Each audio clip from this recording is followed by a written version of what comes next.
குரு பிரம்மா, குரு விஷ்ணு, குருதேவோ மகேஸ்வரக, குரு சாட்சாத் பரபிரம்மா, தஸ்மை ஸ்ரீ குருவே நமக. என் அன்பு ஆஸ்ட்ரோ டிவைன் நேயர்கள் அனைவருக்கும் என் அன்பு வணக்கங்கள். உற்சாகத்தையும் சந்தோஷத்தையும் தரக்கூடிய குரு 12 வருடங்களுக்கு ஒரு முறை தான் கடகத்துக்கு வரார், கேதுவோடு சேர போகிறார். அப்போ எனக்கு எப்படி சார் இருக்கும்? எல்லாருக்கும் ஒரு ஆசை தானேங்க. 12 ராசிக்காரர்களுக்கும் பலன்களோடு சொல்லியிருக்கேன்.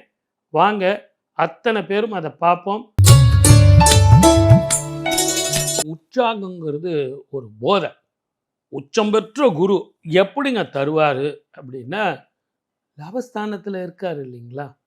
11ஆம் இடம் லாபஸ்தானத்தில் குரு இருக்கும்போது உச்சம் பெற்ற அந்த குரு எப்படி இருப்பார்? அதிக உற்சாகத்தை சும்மா ஜம்முன்னு கொடுப்பார்.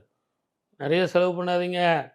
7ஆம் இடத்துல சனீஸ்வரர் இருக்கார், 6ஆம் இடத்துல உங்களுக்கு ராகு இருக்கார்.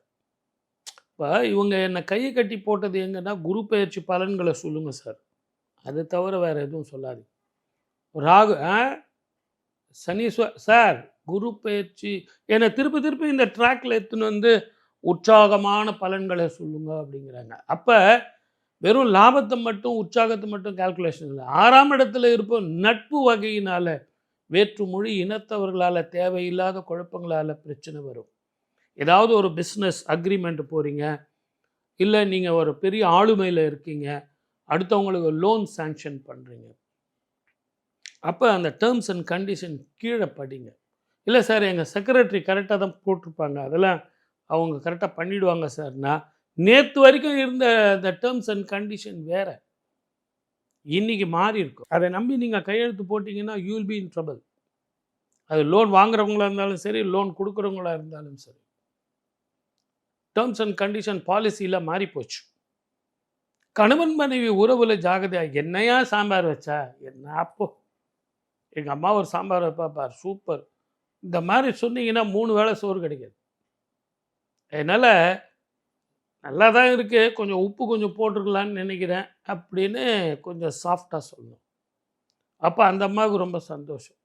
எங்கள் வீட்டுக்காரங்க உப்பே இல்லாமல் சாம்பார் போட்டால் கூட வாயே திறக்காமல் போயிட்டே இருப்பாருங்க. நமக்கு வீட்டில் நிம்மதியை தேடணும்.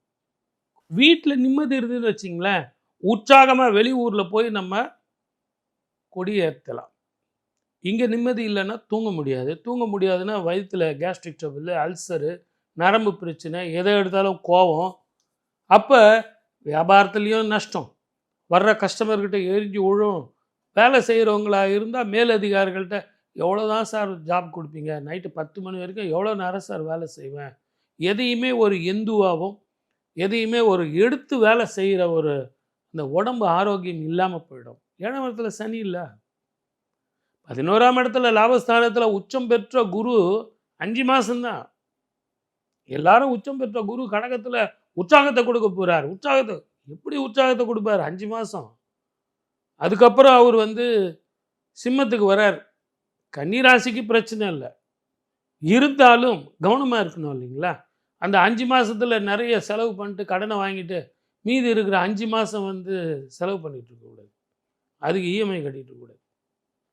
ஆகவே வெளிநாட்டில் போய் வேலை செய்கிறவங்க, படிக்க போகிறவங்க, அங்கே போய் ட்ரைனிங் போகிறவங்க, அங்கே ட்ரைனிங் முடிஞ்சோடனே வேலைக்கு போகிறவங்க, அங்கே போய் உற்சாகமாக நான் ஏதாவது ஒரு வேலை செய்யட்டுமா சார், அவங்களோட நான் வேலை செஞ்ச இடத்துலையே அவர் சொல்கிறாரு, நீங்கள் நல்லா பண்ணுறீங்க, என் கூட பார்ட்னராக வந்துருங்களேன், நீங்கள் வேணால் ஒர்க்கிங் பார்ட்னராக வந்துருங்க, படித்து பாருங்கள், தெளிவாக இருங்க. அவர் ஏதாவது ஊரில் கடன் வாங்கி வச்சுட்டு அதை உங்களை எடுத்துன்னு உங்கள் தள்ள போட்டுற போகிறாரு. ஒரு முறைக்கு 2 முறை எதையும் சுயமாக சிந்திச்சு தெளிவாக முடிவெடுங்க. உங்களுக்கு நல்ல பலன் கிடைக்கிறதுக்கு என்ன பண்ணணும் அப்படின்னு கேட்டிங்கன்னா, ஆலங்குடி அப்படிங்கிற குரு கோவிலுக்கு போயிட்டு வந்தீங்கன்னா, சொர்ண தீபம் அப்படின்னு சொல்லக்கூடிய பசும் சாணத்தில் உருண்டை பண்ணி அதில் நடுவில் குழி போட்டு நெய் போட்டு வெத்தலை மேலே தீபம் போட்டு மஞ்சள் வஸ்திர ஆடை தானம் இதை சுவாமிக்கும் கொடுத்துட்டு வாங்க. உங்களால் முடிஞ்ச பேருக்கு ஒரு 11 பேருக்கும் தானம் பண்ணிட்டு வாங்க. இந்த வஸ்திர தானம் உங்களுக்கு மலை போல வர்ற பிரச்சனைகளை தீர்த்து உற்சாகத்தையும் ஊக்கத்தையும் தரக்கூடியது. வாழ்க வளமுடன். All the best. என் நெஞ்சிற்கினிய கன்னிராசி அன்பர்களே, 2026ஆம் ஆண்டு ஜூன் மாத பலன்களை பார்க்கிற போது உங்களுக்கு 3ஆம் இடத்திற்கு அதிபதியான செவ்வாய் பகவான் 8ஆம் இடத்துல இருக்கார். ரொம்ப முக்கியமா நம்ம கவனிக்க வேண்டியது, கன்னிராசிக்காரங்களுக்கு பிளஸ் என்ன இருக்கு அப்படின்னா, புதன் ஒரு பிளஸ், குரு பிளஸ், 2 மிகப்பெரிய கிரகங்கள் மிகப்பெரிய சப்போர்ட்டோட உங்களுக்கு இருக்கு. ஒரு கிரகம் புதன், அது உங்கள் ராசிநாதன். இந்த புதன் போய் 10ஆம் இடத்துல ஆட்சியாக இருக்கு அப்படிங்கும் போது நல்ல ஜாப் கிடைக்க போகுது. கன்னிராசிக்காரங்களுக்கு நல்ல ஜாப் கிடைக்க போகுது. அதே மாதிரி இந்த காலகட்டத்தில் உங்களுக்கு பிசினஸ் பண்ணணும்னு நினைக்கிறவங்க அருமையான ஆப்பர்ச்சுனிட்டிஸ் கிடைக்கும். ஸ்டார்ட் அப் கம்பெனி பலர் தொடங்குவீங்க. அந்த ஸ்டார்ட் அப் கம்பெனிக்கு பிரமாதமா ஆட்களை செலக்ட் பண்ணுவீங்க. இல்ல ஒரு கம்பெனியில வேலை பார்த்துக்கிட்டு இருக்கீங்க அப்படின்னா போதும் வேலை பார்த்தது, இனிமே தனியா ஒரு கம்பெனி ஆரம்பிக்கலாம், நம்ம ஆரம்பிச்சு 4 பேருக்கு வேலை கொடுக்கலாம் அப்படிங்கிற சிந்தனைகள் வரப்போகுது. ஸோ இந்த நேரம் புதிய தொழில் துவங்குவதற்கு ஜூன் மாதம் ரொம்ப உதவியா இருக்கு. ஜாப் சேஞ்ச் பலருக்கு உண்டு, அதுலயும் சந்தேகம் இல்லை. விஐபிகளுடைய கான்டாக்ட் கிடைக்கும். ராசிநாதனும் சூரியனும் சம்பந்தப்படுவது, விஐபிகள் கான்டாக்ட் கிடைக்கும். அது மிகப்பெரிய யோகத்தை உங்களுக்கு கொடுக்கும். ஏன்னா சூரிய பகவான் 9ஆம் இடத்திலும் 10ஆம் இடத்திலும் இந்த மாதம் உங்களுக்கு பயணம் செய்கிறார். ஸோ அது மிகப்பெரிய யோகத்தை வளர்ச்சியை கொடுக்கும். அரசியல்வாதிகள் தொடர்பு, அரசு அதிகாரிகளின் தொடர்பு உங்களுடைய வாழ்க்கையை உயர்த்தும். இன்னொரு பக்கம் பார்த்தீங்கன்னா ஜூபிட்டருடைய டிரான்சிட் ரொம்ப சாதகமா இருக்கு. யார் யாரெல்லாம் கல்யாணத்துக்கு வரன் பார்த்துக்கிட்டு இருக்கீங்களோ உங்க குடும்பங்கள்ல கல்யாணம் ஃபிக்ஸ் ஆகும். குழந்தை பாக்கியத்தை எதிர்பார்த்தவங்களுக்கு குழந்தை பாக்கியம் அமையும். நிறைய பேர் லவ் ப்ரப்போஸ் பண்ணுவீங்க, காதல் திருமணங்கள் கைகூடும். இதெல்லாம் கன்னிராசிக்கு இந்த மாசம் இருக்கு. இதெல்லாம் பிளஸ். சுக்கிரன் உங்க லாபத்துக்கு வரப்போறாரு. 10ஆம் இடத்துல இருக்காரு, 11ஆம் இடத்துக்கு வருவார். மிகப்பெரிய பெண்களுக்கு சுய முன்னேற்றம் தரும், செய்தொழில் வளர்ச்சி தரும். அதெல்லாம் உங்களுக்கு ரொம்ப நல்ல விஷயமா இருக்கு. எதுல கவனமா இருக்கணும் அப்படின்னு பாத்தீங்கன்னா, அட்டமத்துல செவ்வாய் இருக்கிறார். நெருப்பு விஷயங்கள், மின்சார விஷயங்கள், இதுல ரொம்ப கவனமா இருக்கணும். இதனால் சில பாதிப்புகள் வரலாம். அட்டமத்தில் இருக்கக்கூடிய செவ்வாய் என்ன பண்ண போறாரு, வண்டி வாகனங்கள்ல கவனமா போக வேண்டிய அமைப்பு சிலருக்கு இருக்கு. இந்த தலையில் அடிபடுவது, உடம்புல அடிபடுவது, இரத்த காயங்கள் காண்பது, ஆக்சிடென்ட் ஆகிறதுலாம் உள்ள மாசம் இது. ஸோ கன்னிராசிக்காரங்க என்ன பண்ணும், 2 வீலர் போறீங்களா ஹெல்மெட் போட்டு போங்க, சீட் பெல்ட் போட்டு கார்ல போங்க. போக்குவரத்து துறையினரால் உங்களுக்கு, அதாவது காவல்துறையினரால் உங்களுக்கு ஒரு ஃபைன் விதிக்கப்படலாம். ஸோ விதிகளை, அரசு விதிகளை மதித்து நடங்கள். இதெல்லாம் முக்கியம். ஹெல்த் பாயிண்ட் ஆஃப் வியூல நிறைய உங்களுக்கு இருக்கக்கூடிய ஹெல்த் இஷ்யூஸ் எல்லாம் நிவர்த்தி ஆகக்கூடிய யோகமும் இப்போ வருது. பிசினஸ் முதலீடுகளும் கூடும், அது உங்களுக்கு லாபமும் அமையுது. அப்ப கன்னிராசிக்காரங்களுக்கு நிறைய லாபம் இருக்கு. சார் எனக்கு படிப்பு எப்படி இருக்கும் அப்படின்னு கேட்கிறவங்களுக்கு, படிப்புல தாங்க ஒரு பெரிய அளவுக்கு அச்சீவ் பண்ணக்கூடிய வாய்ப்பு வருதுங்க. பட் கரெக்டா பயன்படுத்திக்கிடணும். அதை இந்த மாசம் கொஞ்சம் சோம்பேறித்தனமும் வருங்கிறதுனால சோம்பேறித்தனத்தை விட்டுட்டு படிப்பில் ஃபுல் கான்சென்ட்ரேட் பண்ணுங்க. பல பேருக்கு கேட்டீங்கன்னா காதுகள் சம்பந்தப்பட்ட பிரச்சனை இருக்கும். ஏன்னா செவ்வாயுடைய அமைப்பை நான் பார்க்கிறேன். காதுல ஆபரேஷன், காதுகள் தொடர்புடைய பிரச்சனை, இதெல்லாம் இந்த மாதம் இருக்கக்கூடிய ஒரு அமைப்பு இருந்துகிட்டு இருக்கு.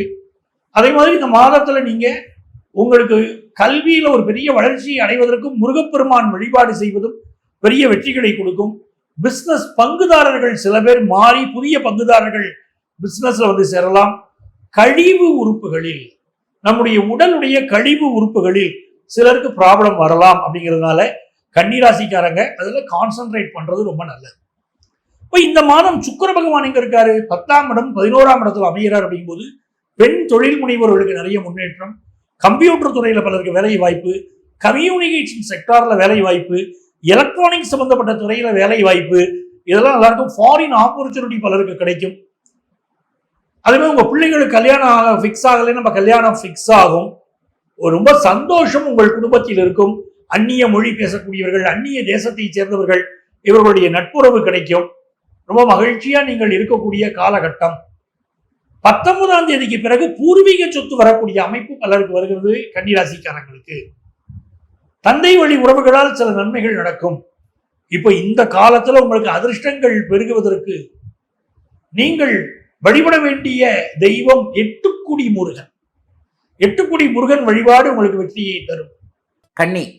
கன்னிராசிக்காரர்களுக்கு இதுவரைக்கும் 10ஆம் இடத்தில் இருந்து வந்த குரு பகவான் இப்போது 11ஆம் இடத்திற்கு லாபத்திற்கு வருகிறார். 12 ராசியிலே கன்னிராசிக்காரர்களுக்கு குரு பகவான் கொஞ்சம் அதிகமாகவே செய்வார். ஏன் அப்படின்னு பார்த்தீங்கன்னா, லாபஸ்தானம்ன்றது பணவரவை குறிக்கக்கூடிய இடம்.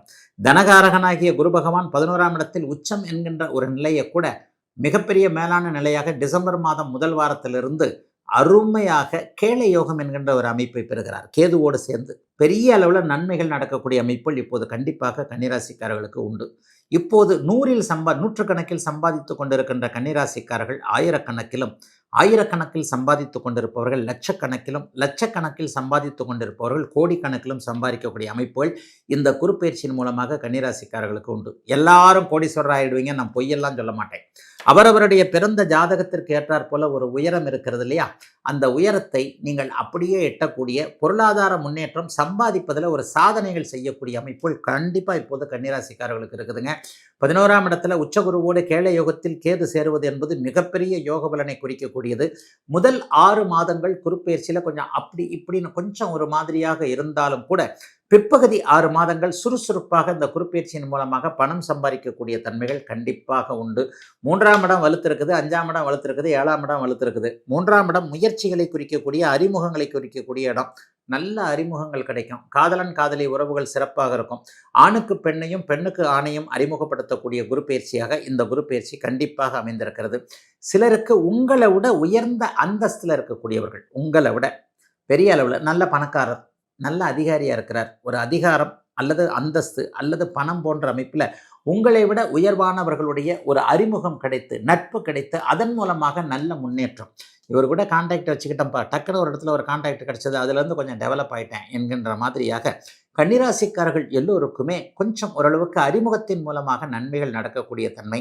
தம்பி தங்கைகளை பற்றி இது வரைக்கும் கொஞ்சம் கவலைப்பட்டுட்டு இருந்தவங்க, தங்கச்சியோட வாழ்க்கை இப்படி ஆகிப்போச்சு, தம்பி இப்படியே இருக்கிறாரு, என்ன பண்ணுறதுன்னு தெரியலை அப்படின்ட்டு பொறுப்புள்ள அண்ணனாக அக்காளாக யோசித்து கொண்டிருப்பவர்கள் எல்லோருக்குமே நல்ல மாற்றங்கள் கிடைக்கக்கூடிய அருமையான குருப்பெயர்ச்சியாக இந்த குருப்பெயர்ச்சி கன்னிராசிக்காரர்களுக்கு இருக்கும். இளைய பருவத்தினருக்கு திருமணம் உண்டு. ஏற்கனவே திருமணமாகி பிரச்சனைகள் ஆனவர்களுக்கு அந்த பிரச்சனைகள் தீரக்கூடிய தன்மை, சேர்ந்து வாழக்கூடிய அமைப்புகள், டிவோர்ஸ் ஆனவங்களுக்கு செகண்ட் மேரேஜ் நடக்கக்கூடிய அமைப்புகள், குடும்பம் இணையக்கூடிய நல்ல அமைப்புகள், ஆண் பெண் ஒருவரை ஒருவர் புரிந்து கொள்ளக்கூடிய அமைப்புகள், இதெல்லாம் நல்லபடியாக அருமையாக இருக்கும். சிலருக்கு புத்திர பாக்கியங்கள் கிடைக்கும். சிலருக்கு ஏற்கனவே குழந்தை பிறந்திருக்கு, இதில் கொஞ்சம் குறை இருக்குன்றவங்களுக்கு அந்த குழந்தைகளின் மீதில் இருக்கக்கூடிய குறைகள் விலகக்கூடிய அருமையான குருப்பெயர்ச்சியாக அமைந்திருக்கிறது இந்த 2026 ஜூன் 2ஆம் தேதி நடக்கக்கூடிய குருப்பெயர்ச்சி. கன்னிராசிக்காரர்களுக்கு இதுவரைக்கும் 10ஆம் இடத்தில் இருந்து வந்த குரு பகவான் இப்போது 11ஆம் இடத்திற்கு லாபத்திற்கு வருகிறார். 12 ராசியிலே கன்னிராசிக்காரர்களுக்கு குரு பகவான் கொஞ்சம் அதிகமாகவே செய்வார். ஏன் அப்படின்னு பார்த்தீங்கன்னா, லாபஸ்தானம்ன்றது பணவரவை குறிக்கக்கூடிய இடம். தனகாரகனாகிய குரு பகவான் 11ஆம் இடத்தில் உச்சம் என்கின்ற ஒரு நிலையை கூட மிகப்பெரிய மேலான நிலையாக டிசம்பர் மாதம் முதல் வாரத்திலிருந்து அருமையாக கேளை யோகம் என்கின்ற ஒரு அமைப்பை பெறுகிறார். கேதுவோடு சேர்ந்து பெரிய அளவில் நன்மைகள் நடக்கக்கூடிய அமைப்புகள் இப்போது கண்டிப்பாக கன்னிராசிக்காரர்களுக்கு உண்டு. இப்போது நூற்றுக்கணக்கில் சம்பாதித்து கொண்டிருக்கின்ற கன்னிராசிக்காரர்கள் ஆயிரக்கணக்கில் சம்பாதித்து கொண்டிருப்பவர்கள் லட்சக்கணக்கில் சம்பாதித்து கொண்டிருப்பவர்கள் கோடிக்கணக்கிலும் சம்பாதிக்கக்கூடிய அமைப்புகள் இந்த குருப்பெயர்ச்சியின் மூலமாக கன்னிராசிக்காரர்களுக்கு உண்டு. எல்லாரும் கோடீஸ்வரர் ஆயிடுவீங்க, நான் பொய்யெல்லாம் சொல்ல மாட்டேன். அவரவருடைய பிறந்த ஜாதகத்திற்கு ஏற்றாற் போல ஒரு உயரம் இருக்கிறது இல்லையா, அந்த உயரத்தை நீங்கள் அப்படியே எட்டக்கூடிய பொருளாதார முன்னேற்றம், சம்பாதிப்பதில் ஒரு சாதனைகள் செய்யக்கூடிய அமைப்புகள் கண்டிப்பாக இப்போது கன்னிராசிக்காரர்களுக்கு இருக்குதுங்க. 11ஆம் இடத்துல உச்சகுருவோடு கேளை யோகத்தில் கேது சேருவது என்பது மிகப்பெரிய யோக பலனை குறிக்கக்கூடியது. முதல் 6 மாதங்கள் குருப்பெயர்ச்சியில் கொஞ்சம் அப்படி இப்படின்னு கொஞ்சம் ஒரு மாதிரியாக இருந்தாலும் கூட பிற்பகுதி 6 மாதங்கள் சுறுசுறுப்பாக இந்த குருப்பெயர்ச்சியின் மூலமாக பணம் சம்பாதிக்கக்கூடிய தன்மைகள் கண்டிப்பாக உண்டு. 3ஆம் இடம் வலுத்திருக்குது, 5ஆம் இடம் வலுத்திருக்குது, 7ஆம் இடம் வலுத்திருக்குது. 3ஆம் இடம் முயற்சிகளை குறிக்கக்கூடிய, அறிமுகங்களை குறிக்கக்கூடிய இடம். நல்ல அறிமுகங்கள் கிடைக்கும். காதலன் காதலி உறவுகள் சிறப்பாக இருக்கும். ஆணுக்கு பெண்ணையும் பெண்ணுக்கு ஆணையும் அறிமுகப்படுத்தக்கூடிய குருப்பெயர்ச்சியாக இந்த குருப்பெயர்ச்சி கண்டிப்பாக அமைந்திருக்கிறது. சிலருக்கு உங்களை விட உயர்ந்த அந்தஸ்தில் இருக்கக்கூடியவர்கள், உங்களை விட பெரிய அளவில் நல்ல பணக்காரர், நல்ல அதிகாரியாக இருக்கிறார், ஒரு அதிகாரம் அல்லது அந்தஸ்து அல்லது பணம் போன்ற அமைப்பில் உங்களை விட உயர்வானவர்களுடைய ஒரு அறிமுகம் கிடைத்து, நட்பு கிடைத்து, அதன் மூலமாக நல்ல முன்னேற்றம். இவர் கூட கான்டாக்ட் வச்சுக்கிட்டோம்ப்பா, டக்குன்னு ஒரு இடத்துல ஒரு கான்டாக்ட் கிடச்சது, அதுலேருந்து கொஞ்சம் டெவலப் ஆகிட்டேன் என்கின்ற மாதிரியாக கன்னிராசிக்காரர்கள் எல்லோருக்குமே கொஞ்சம் ஓரளவுக்கு அறிமுகத்தின் மூலமாக நன்மைகள் நடக்கக்கூடிய தன்மை. தம்பி தங்கைகளை பற்றி இது வரைக்கும் கொஞ்சம் கவலைப்பட்டுட்டு இருந்தவங்க, தங்கச்சியோட வாழ்க்கை எப்படி ஆகிப்போச்சு, தம்பி இப்படியே இருக்கிறாரு, என்ன பண்ணுறதுன்னு தெரியலை அப்படின்ட்டு பொறுப்புள்ள அண்ணனாக அக்காளாக யோசித்து கொண்டிருப்பவர்கள் எல்லோருக்குமே நல்ல மாற்றங்கள் கிடைக்கக்கூடிய அருமையான குருப்பெயர்ச்சியாக இந்த குருப்பெயர்ச்சி கன்னிராசிக்காரர்களுக்கு இருக்கும். இளைய பருவத்தினருக்கு திருமணம் உண்டு. ஏற்கனவே திருமணமாகி பிரச்சனைகள் ஆனவர்களுக்கு அந்த பிரச்சனைகள் தீரக்கூடிய தன்மை, சேர்ந்து வாழக்கூடிய அமைப்புகள், டிவோர்ஸ் ஆனவங்களுக்கு செகண்ட் மேரேஜ் நடக்கக்கூடிய அமைப்புகள், குடும்பம் இணையக்கூடிய நல்ல அமைப்புகள், ஆண் பெண் ஒருவரை ஒருவர் புரிந்து கொள்ளக்கூடிய அமைப்புகள், இதெல்லாம் நல்லபடியாக அருமையாக இருக்கும். சிலருக்கு புத்திர பாக்கியங்கள் கிடைக்கும். சிலருக்கு ஏற்கனவே குழந்தை பிறந்திருக்கு, இதில் கொஞ்சம் குறை இருக்குன்றவங்களுக்கு அந்த குழந்தைகளின் மீதில் இருக்கக்கூடிய குறைகள் விலகக்கூடிய அருமையான குருப்பெயர்ச்சியாக அமைந்திருக்கிறது இந்த 2026 ஜூன் 2ஆம் தேதி நடக்கக்கூடிய குருப்பெயர்ச்சி. பொறுப்புள்ள அண்ணனாக அக்காளாக யோசித்து கொண்டிருப்பவர்கள் எல்லோருக்குமே நல்ல மாற்றங்கள் கிடைக்கக்கூடிய அருமையான குருப்பெயர்ச்சியாக இந்த குருப்பெயர்ச்சி கன்னிராசிக்காரர்களுக்கு இருக்கும். இளைய பருவத்தினருக்கு திருமணம் உண்டு. ஏற்கனவே திருமணமாகி பிரச்சனைகள் ஆனவர்களுக்கு அந்த பிரச்சனைகள் தீரக்கூடிய தன்மை, சேர்ந்து வாழக்கூடிய அமைப்புகள், டிவோர்ஸ் ஆனவங்களுக்கு செகண்ட் மேரேஜ் நடக்கக்கூடிய அமைப்புகள், குடும்பம் இணையக்கூடிய நல்ல அமைப்புகள், ஆண் பெண் ஒருவரை ஒருவர் புரிந்து கொள்ளக்கூடிய அமைப்புகள், இதெல்லாம் நல்லபடியாக அருமையாக இருக்கும். சிலருக்கு புத்திர பாக்கியங்கள் கிடைக்கும். சிலருக்கு ஏற்கனவே குழந்தை பிறந்திருக்கு, இதில் கொஞ்சம் குறை இருக்குன்றவங்களுக்கு அந்த குழந்தைகளின் மீதில் இருக்கக்கூடிய குறைகள் விலகக்கூடிய அருமையான குருப்பெயர்ச்சியாக அமைந்திருக்கிறது இந்த 2026 ஜூன் 2ஆம் தேதி நடக்கக்கூடிய குருப்பெயர்ச்சி.